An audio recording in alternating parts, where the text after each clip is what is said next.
A lot of people in Oregon are familiar with Bill Bradbury. You've been politically around for a long time. Just for a little background, what would you tell people about politically, who is Bill Bradbury? Bill Bradbury is someone who's been involved in politics in Oregon since 1980, when I was first elected to the state house. 4 years later, I was elected to the state senate. I served there till 1995. I then took a little break and worked on saving the salmon. And then I was appointed Secretary of State in 1999 and was elected statewide in 2000 and re-elected in 2004. And now this guy who sort of started in politics in 1980, lo and behold, he's running for governor. So the next question, obviously, is why? I mean, I think I've known you a long time. You have a passion for Oregon and for what Oregon is and can be, is kind of the way I've always thought of you. As governor, as somebody who wants to be in that office, why? Two reasons. One is clearly people in this state want to be working. They want jobs.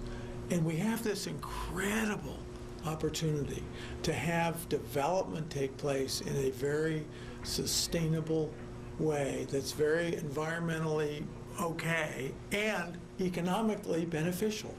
And that's an incredible opportunity that we've finally gotten to, where we can really do renewable energy development, we can do sustainable building.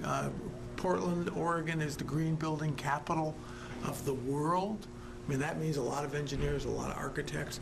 There are incredible things going on in this beautiful, fertile valley called the Willamette Valley in terms of agriculture. And I think we've finally figured out about timber that we probably ought to just sort of leave the little bit of old growth that's left alone, but there's a whole lot of younger trees that just keep growing.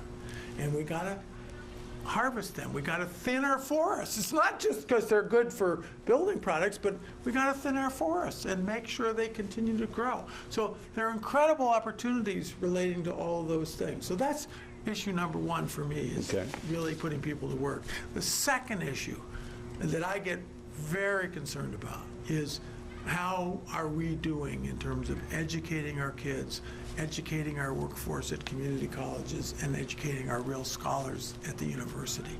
And the fact is, Oregon is really dropping the ball. And it's not okay where we find ourselves today with pre-kindergarten, with K through 12 education, incredibly high tuition at community colleges. Maybe I've been around too long, but I can remember when it didn't used to be that way. Community colleges were basically designed to be an extension of K through 12, which is free, to grade 14, to really provide necessary training for our workforce. And I look at what's happened, and I look at this incredible increase in tuition, which is the only way that community colleges can still run their programs, given that they've lost other other revenue. So I look at that, and I look at our so-called public university system, and our public university system, where the public used to pay 70% of the total student cost. 70%, it used to be. Today, the state of Oregon pays 6% of the total student cost. So it's getting to the point where it's pretty hard to even call it public university system, because the public's not really, it's mostly paid for by tuition. The public's not really supporting it like they used to. So I think that's a crisis. And I think it's a crisis that we really need to address. What kind of ideas do you have to at least give people an idea that something can be done to put them back? You know, Oregonians, they don't mind working. No, they love working. They love to work. They love to support and their take families. care. And that's the beauty of this place. You don't have a bunch of lazy flakes. You have really skilled people ready to go to work. So there's three things we really need to do. A, the kicker really needs to be kicked to the rainy day fund of the state so that we level out. Right now, funding for the state and education is like this. It just goes up and down, up and down. We need to levelize it, and putting at least a part of the kicker into a rainy day fund so that it levelizes funding would be an important thing to do. That's number one. Number two, we need to really look at, okay, we're levelizing funding, but we're levelizing it at too low a level. We need increased support for education. And there are two sources that we can do that from. One is to just make sure that everybody who pays their taxes actually pays their taxes.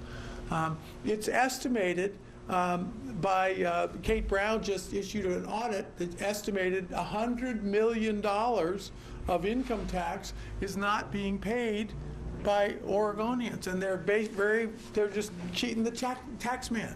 And I think we all agree that everybody should pay their fair share, and that's not happening, and we need to really focus on that to make sure we maximize revenue. But the final thing we need to do is we need to increase revenue, particularly for education, both K through 12, community colleges, and higher ed. And the way I'm proposing to do that is to really look at what we call tax expenditures. Tax expenditures are tax credits, tax exemptions, tax deductions.